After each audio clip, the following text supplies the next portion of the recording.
Hey everybody, and welcome back to another episode of AV Career Masterminds. It is 2025, and I am so excited for this year because part of what I would love to do is start to highlight people that are currently looking for jobs, currently looking for making a move, and just talking to them and figuring out who they are as a person, right? Because we all know that you can only put so much on a resume.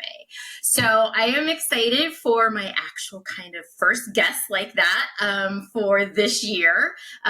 So Patrick, introduce yourself. Tell us kind of who you are, a little bit of your background, what you're doing, and how you got here, that kind of stuff. Yeah, so my name is Patrick Shore. I am originally from Pittsburgh, Pennsylvania, but I went to grad school for entertainment technology at Carnegie Mellon University, and during my tenure there, we took a field trip to the West Coast, basically, and that's kind of how I got introduced to themed entertainment industry, and basically led me to finding the company Electrosonic, where I used to work. We stopped there, and I really kind of fell in love with everything they were doing. You know, it was a lot of AV systems integration stuff. And in my grad school program, it was a lot of kind of video games focused, and those jobs are really hard to get. And as people can hear and see, like a lot of layoffs are happening in that industry too. So it's not a really stable industry. So that was another reason that I was kind of drawn to Electrosonic, where they're working with Disney, they're working with Universal, they're working with all these really cool theme companies. And they're also just working with like Google and all these other kind of companies doing conference rooms and corporate briefing centers. So they're still using the AV technology that you see in like rides and stuff, but they're doing it in a corporate setting. So that kind of excited me. It was like, oh, we can use this technology for different types of applications. You said Pittsburgh, so I am originally from Youngstown, Ohio. Huge Steeler fan. I'm assuming you're still a Steeler fan. Okay, good. So, see, I knew we were going to get along.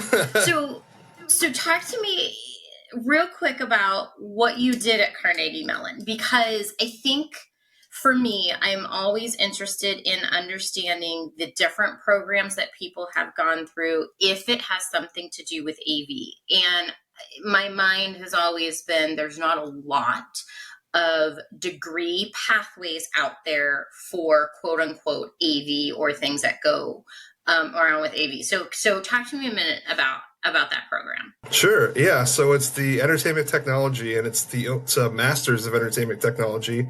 And I really enjoyed the program because you don't really take classes in it.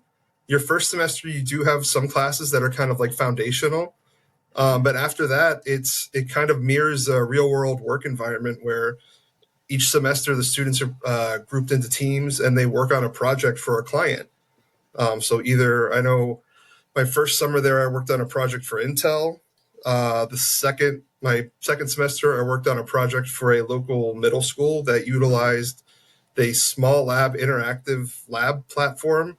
It's basically a giant Wii that, again, going into AV, it used a projector on the classroom ceiling, projected down onto the floor, right. And kids would wear IR bracelets on their wrists and their shoes, and they would interact with the game on the floor of the classroom.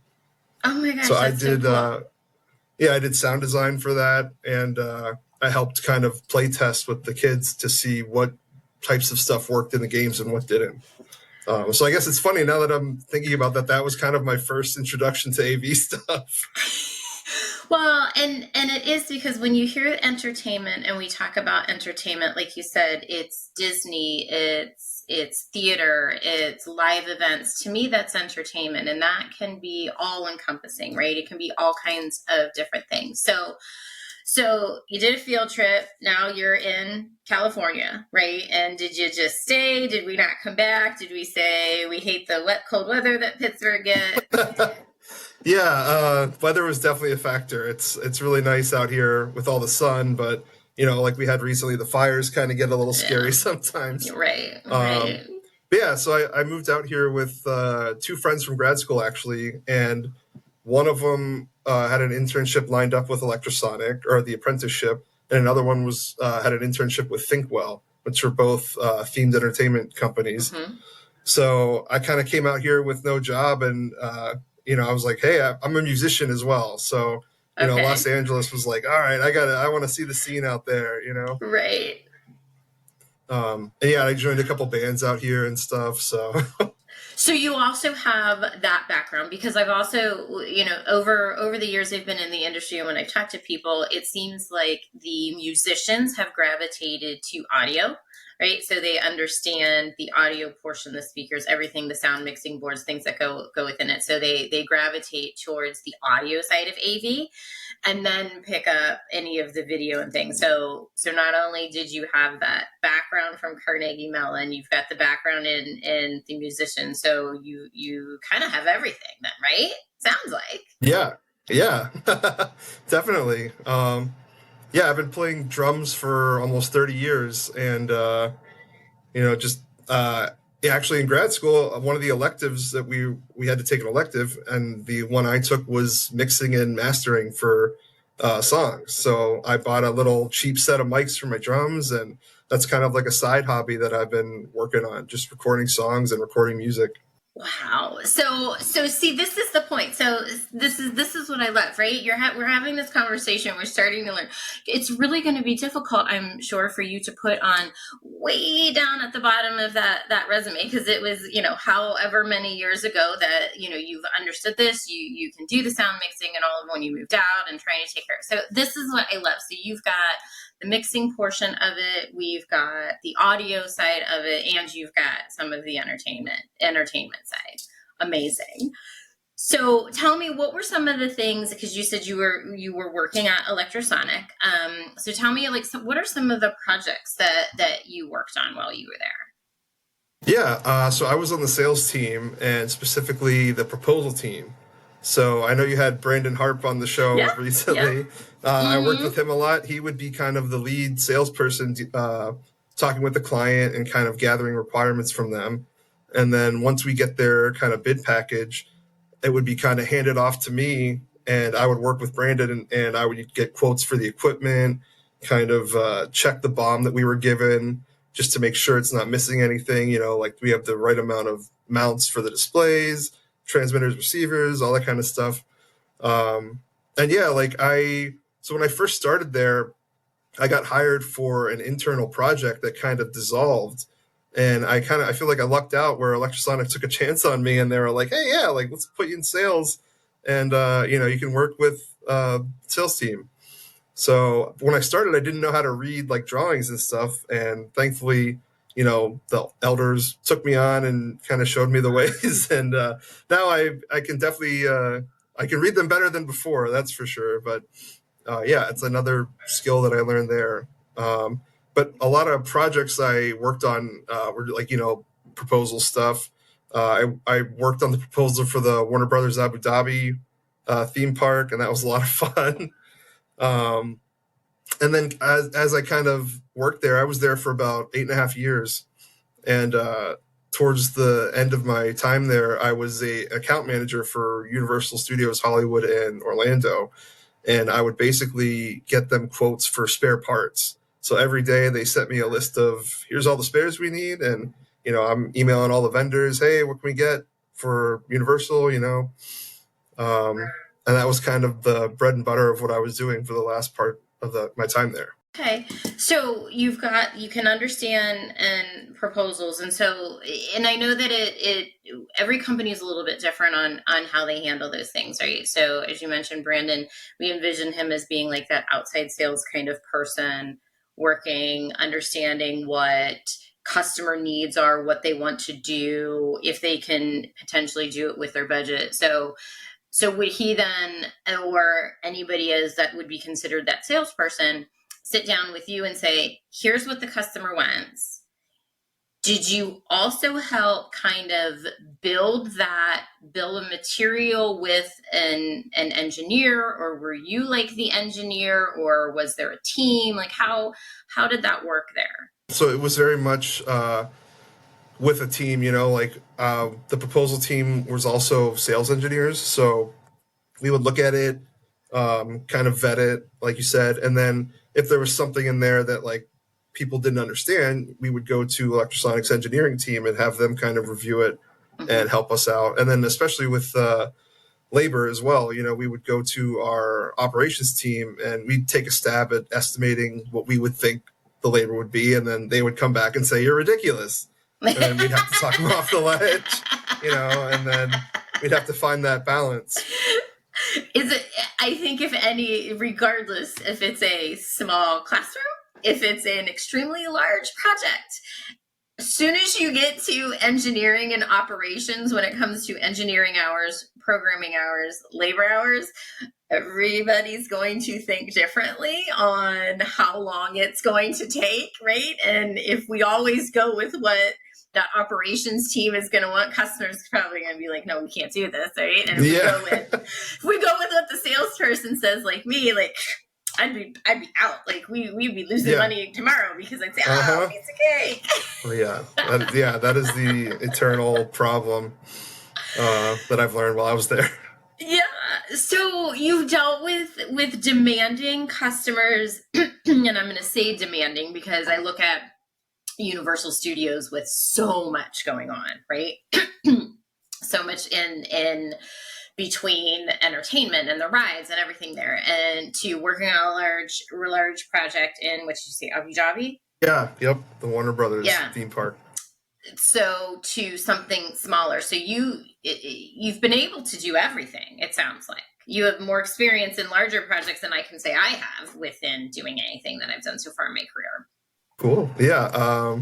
Like you mentioned, the big stuff, and then another client that I worked with a lot was just the Museum of Tolerance. Like just right down the street in LA, and it was they were like great to work with.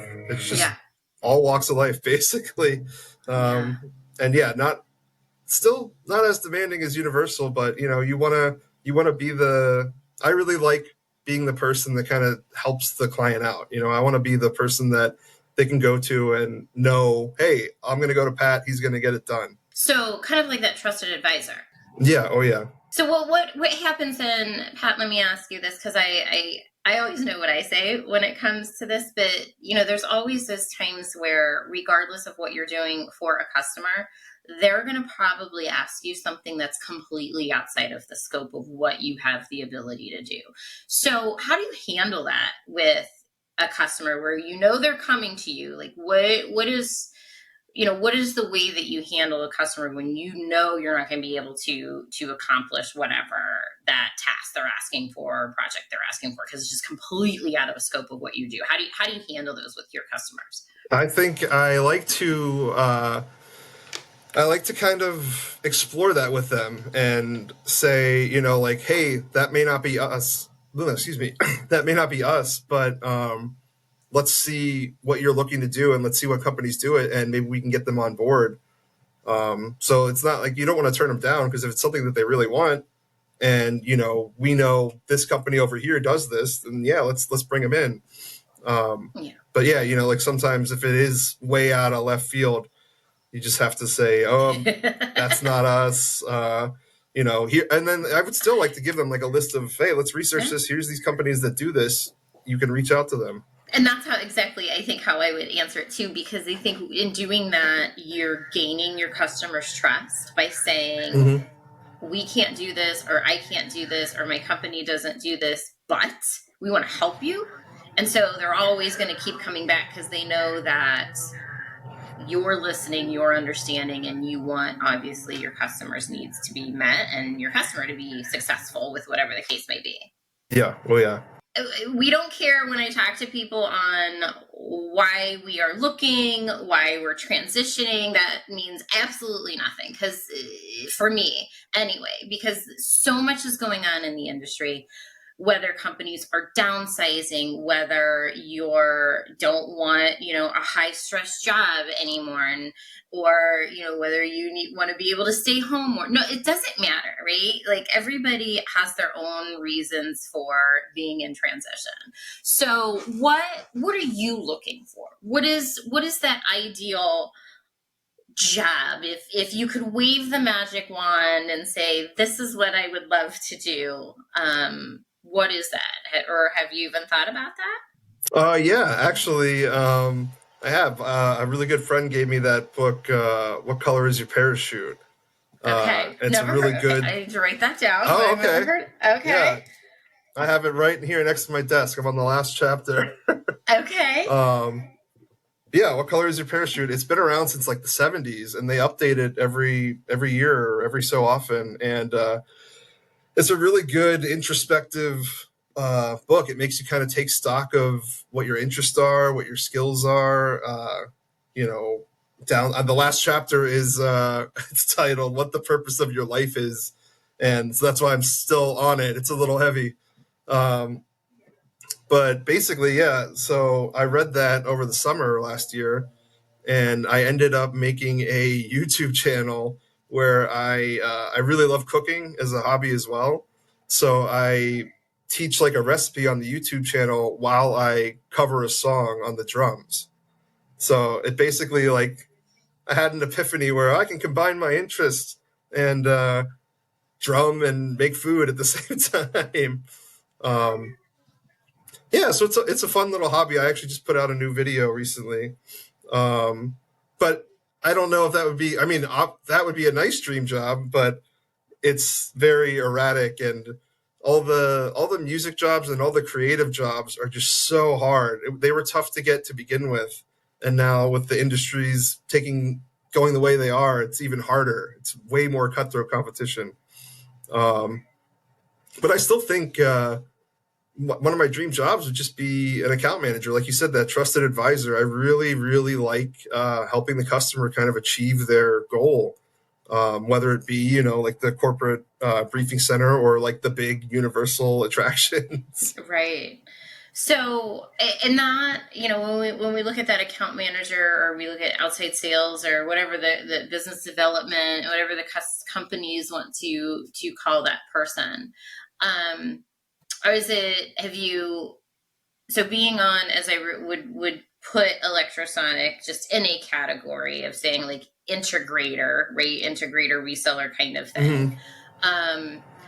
Is that where you would like to stay? Have you thought about being on the manufacturer side of the industry, where we're just focused on one product, and or one manufacturer, a couple different products, or does it just matter? You just would want to be able to help the customer.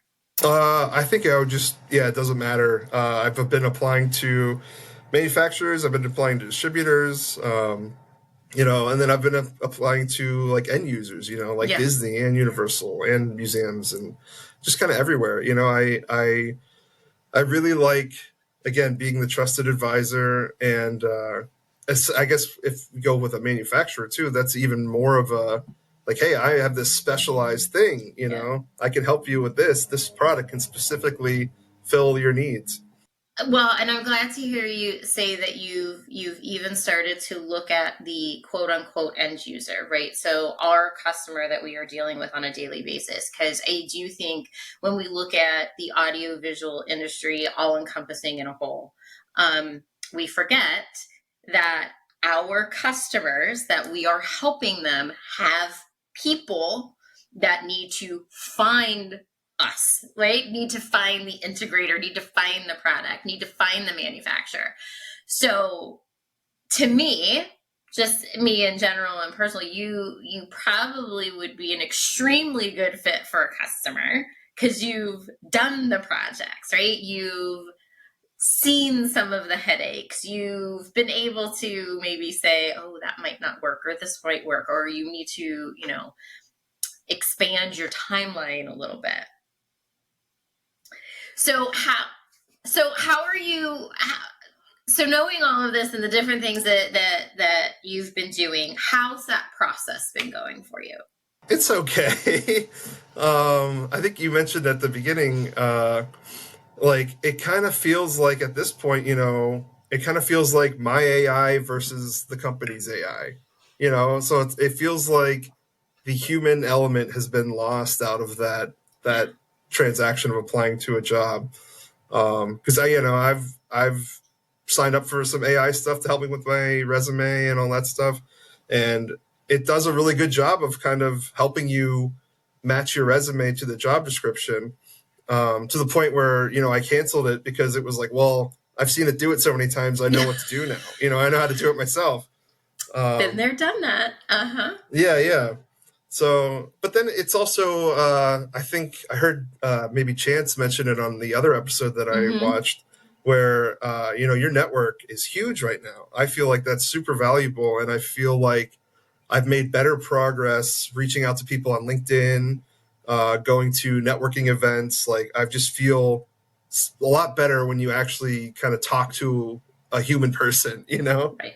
That is why I asked the question. And because that is one of the reasons also why I wanted to do this podcast and talk to people. Because not too long ago, I was unemployed. I was looking, I knew what I wanted to do. I'm trying to go through the application process, and I was being a little picky because there were certain things I knew I wanted to do, certain manufacturers I wanted to go work for, things like that. And I even invested for a time being in one of those to help me rewrite my resume. And it was frustrating. You get to a point where you feel a little deflated, right?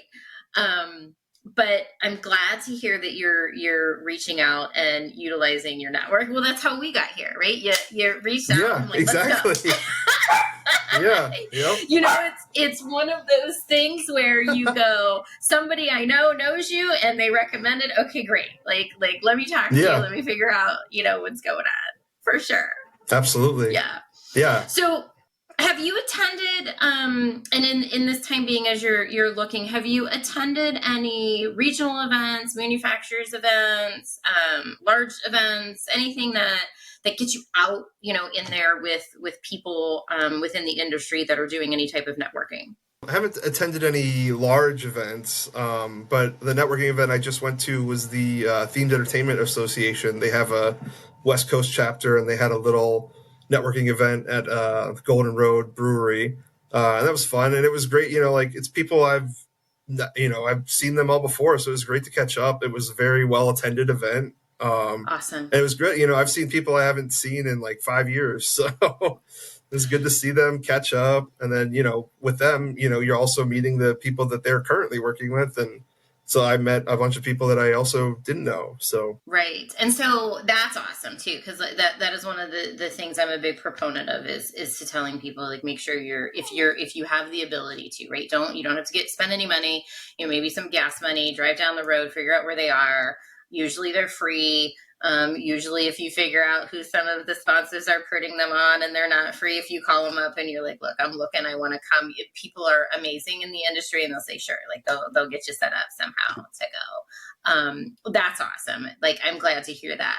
So I was scrolling through, and I'm assuming that's what I did not click on them yet, but I was scrolling through your LinkedIn, and the YouTube videos that you are referring to, have you posted them? Or is that some of the ones that maybe on your LinkedIn page? Yeah, I posted them. I first started doing it back in September, and I posted like the first couple ones I did, mainly because working in Electrosonic, doing the account management thing, it's fun, but I'm not getting to flex that creative, like, drumming muscle, and Right. I really love video editing, and so that was like kind of my way to, hey, like, I'm going to post this YouTube video, but it's also me kind of practicing my skills and like flexing that muscle again, because I haven't done that in a long time, since grad school. So it was a way to kind of showcase, like, hey, I do the account management stuff, but I can also, mix and master recordings. I can video edit. So I love that you're using, in the fact that you like to cook. I love that you're incorporating that and with the drumming in there. So I am a big proponent on personal brand, right? I've talked about that. I did a session just at ISC about it. So, if I can do any type of recommendation for you or anyone that's watching or listening, and you do something unique like that, hone in on that. Like, start to that's a personal brand to me that is so unique. And that's one of the things I talk about is personal branding being unique. I would hone in on that more and be like, look, I've done the editing and, I've recorded it all myself and I'm doing all of the editing, but, this is something that I think the right company would hone in on that and just would be able to, whether it's like the microphone companies out there or the camera companies that are out there, right? Take that and be like, yeah, where you're using our stuff, this is our guy and look what he could do. Like I would totally dive in on that a little more. I think you got something going there, Patrick, that could be thanks. awesome. Yeah. Yeah, I hope so. Yeah, I think that was my next kind of stage. After I make a couple more, I want to, reach out to companies like you said, like manufacturers or, like even like food products. Like, hey, I used your pasta in this video. Like, Yeah. And that's the whole thing, is because being able to do that, and if you do that, it opens up that whole world of where I say audio visual is a huge umbrella. Right? It doesn't necessarily have to be the audio visual that we think of in our mind.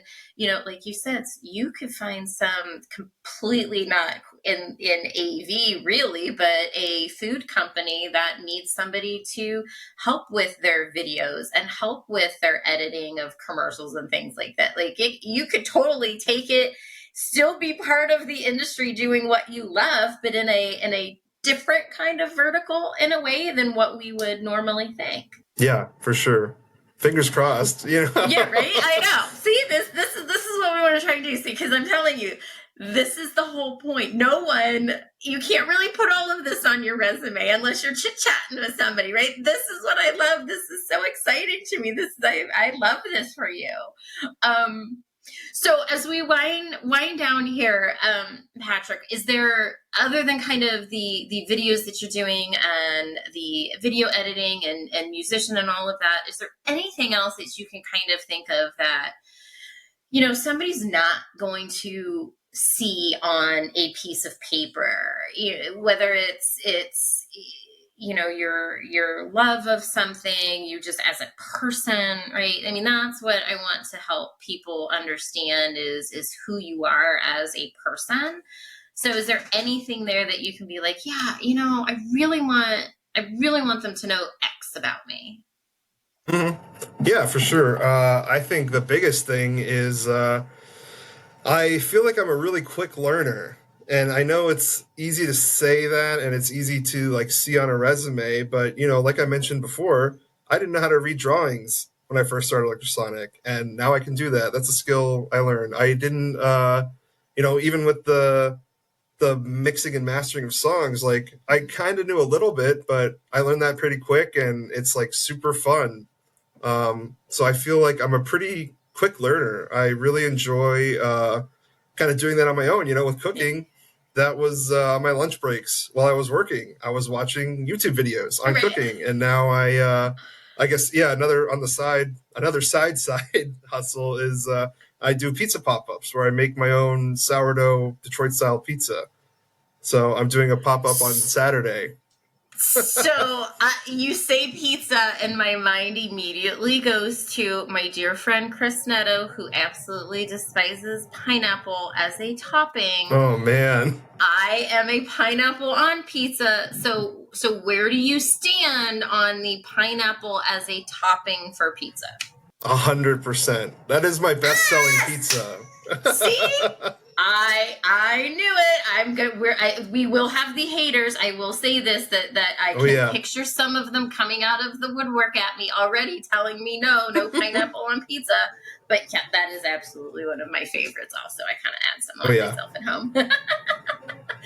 So if you do these pizza pop-ups, I think we need to you need to figure out how to try and record one of those events and get that out there on social. Let's see that, because I'm all the way in South Florida, so I don't know if it's a true pop-up. I'm probably not making it to one soon. Yeah. So far. Well, Pat, thank you so much for jumping in and recording and chatting with me. I really appreciate it. I think that, and I hope that you can take this and, get this over to some people if you need to. And somebody, hopefully, my goal is somebody sees this and either listens or watches, however they're watching and hearing, and they're like, man, we really want to talk to him. So with that, how can people get a hold of you? What are you, what socials are you on? What's your handles? All of that stuff. Yeah, I'm on LinkedIn, linkedin.com/Patrick M. Shore. You could also, I have a website, patrickshore.com, and that has my contact info on there. Awesome. And then SHRE, just like the beach. So yeah. Good. Well, thank you again for joining and being on with me. This is awesome. Like, I think you have a lot going on that is going to be amazing for everyone. And guys and listeners, wherever you're listening or watching this, please remember Patrick is a perfect example of that we are all more than words on a resume. Thanks for listening.